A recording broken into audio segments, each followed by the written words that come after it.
ايوه يا استاذ صفوت، بكلم حضرتك، كنت عايزه اجيلك عشان نروح الشهر العقاري نعمل اللي اتفقنا عليه. طيب يا استاذ، خلاص اتفقنا، مع الف سلامه، مع السلامه. عين العقل، حاولي بقى تخلصي نفسك بسرعه بدون شوشره. يعني انت شايفه ان اللي هيتعمل ده صح ومفهوش ظلم؟ الظلم الحقيقي ان حاجتك وورث اخويا يروح لراجل غريب، لكن لما تكتبيه كله لابنك انت كده ما ظلمتيش بنتك، وهي البنت اخرها ايه غير بيت جوزها؟ والعيب يا نعمه ان الغريب هو اللي يورث، بنتك على وش جواز وراجلها اولى بيها. بس احنا طول عمرنا في العيله بنقول ان الذهب للبيت، اي حاجه تانية بقى بالتساوي والتراضي. والله بقى انت حره، وانا قلت لك اللي فيها، ومن حكم في ماله ما ظلم، وده بقى مال اخويا، عايزه تديه لابنك عايزه تديه راجل غريب، انت حره. طب ما مساء الخير، ازيك يا عمته؟ ازيك يا حبيبتي؟ يلا انا هقوم امشي بقى، وزي ما فهمتك يا نعمه. ايوه خلاص اتفقنا، مع السلامه يا عمته. اتفقتوا على ايه يا ماما؟ ولا حاجه، انت عارفه عمتك مواضيعها كتير قوي. المهم، ما كلمكيش اخوكي ولا كلمتيه؟ وحشني، نفسي اسمع صوته. يقطعها الغرب، كل سنه يقول جاي وما يجيش ولا اشوف وشه. لا يا حبيبتي والله بيتصل وبيسال عليكي على طول، بس انت عارفه ان المواعيد عندنا غير عندهم، فكل مره بيتصل بتكوني انت نايمه اصلا، بيبقى عايز يكلمك. ربنا يقرب البعيد. سيبك بقى من الكلام ده وتعالي هنا قولي لي هتاكل ايه يا قمر انت، وانا اديني 10 دقايق هقوم اغير هدومي واكلم ام عبده تجيب كل الطلبات اللي مش موجوده واعمل لك احلى اكله. كتر خيرك يا بنتي، شايلاني وشلت ابوكي الله يرحمه وما قصرتيش. ربنا يعوضك يا حبيبتي. انا ربنا عوضني بيكي اصلا يا ست الكل. الحاجة اللي طلبتيها يا ست عالية. شكرا يا ام عبده، تسلم ايدك، خلي بالي علشاني. بسم الله، ايه الروايح دي؟ خلاص يا ام عبده خلاص. يا ست عالية. عدي عليا كمان ساعه عشان تاخدي طبقك. خلاص. طب هجيلك كمان ساعة. عاصم بحاول اكلم ماما عشان سالت عليك كتير جدا، وانا بحاول اوصل لك بقالي اسبوعين وانت ولا بترد على رسايلي وبتعمل سين ولا بترد عليا. لو سمحت، انا عارفه انك اكيد مشغول، بس من فضلك اول ما تفضل لازم تكلمها ضروري، انك وحشتها جدا وعايزه تسمع صوتك. وبعدين وحشتني جدا اكتر يا اخي، ايه مالكش اخت؟ طمني عليك يا حبيبي. يلا. الحمد لله، تسلم ايدك يا حبيبتي، الاكل زي الشهي بالف هنا يا حبيبتي، خصوصا ان الاكل عجبني. انت يا بنتي نفسك حلو وطلعالي، عقبال ما اشوفك في بيت العدل يا رب. بالمناسبه بقى، مفيش حد كده ولا كده؟ لا ربنا لسه مش رايد. بعدين قولي لي بقى، انت عايزه تخلصي مني، زهقتي مني يعني ولا ايه؟ ابدا يا حبيبتي والله، ده انا نفسي بس اطمن عليكي وقلبي يرتاح. ده عاصم، ادهولي بسرعه. الو، اي عاصم حبيب امك، طمني عليك. بتاكل؟ بتشرب؟ اتغطى كويس، علي صوتك. طب خليك معايا. طب اسمعني، انت وحشني، ابعتها لك مع صاحبك. طب وانت مش هتيجي تشوف امك يا عاصم؟ مش كفايه يا ابني علينا ابوك اللي راح كان نفسه يشوف؟ طب اسمعني بس، عايزه اقول لك على كلمتين، انا مش بعرف اوصل لك.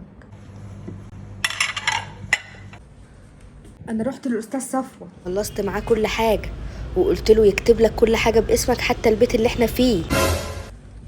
بس وصيتي ليك يا عاصم، اختك. حبيبي غوشتين ايه اللي انت بتحكي فيهم دول؟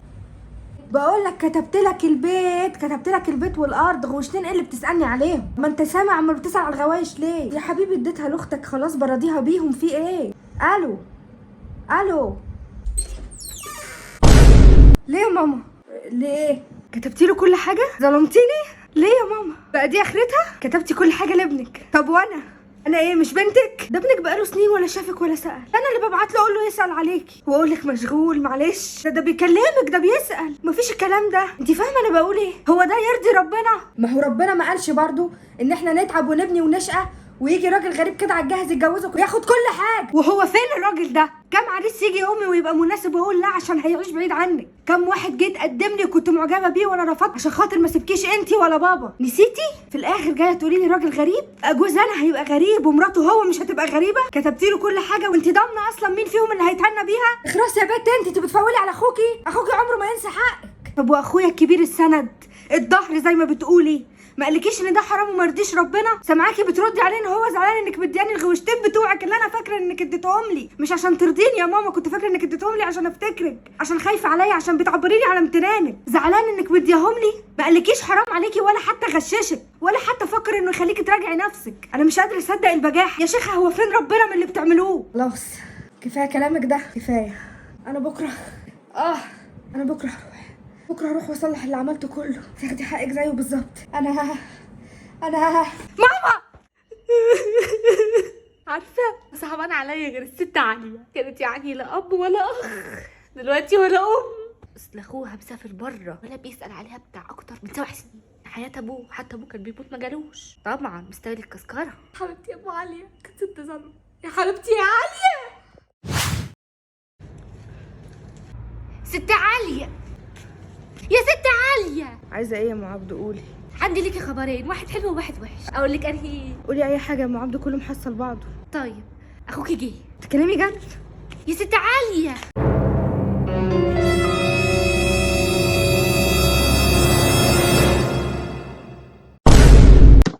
عاصم، افتح يا عاصم. ما تتعبيش نفسك يا ست عاليه، مفيش حد جوه.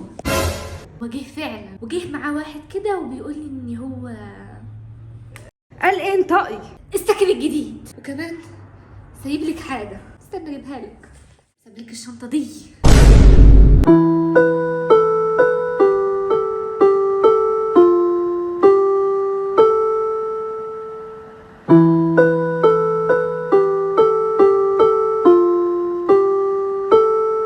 طب يا ست عاليه هتروحي فين يا ست عاليه؟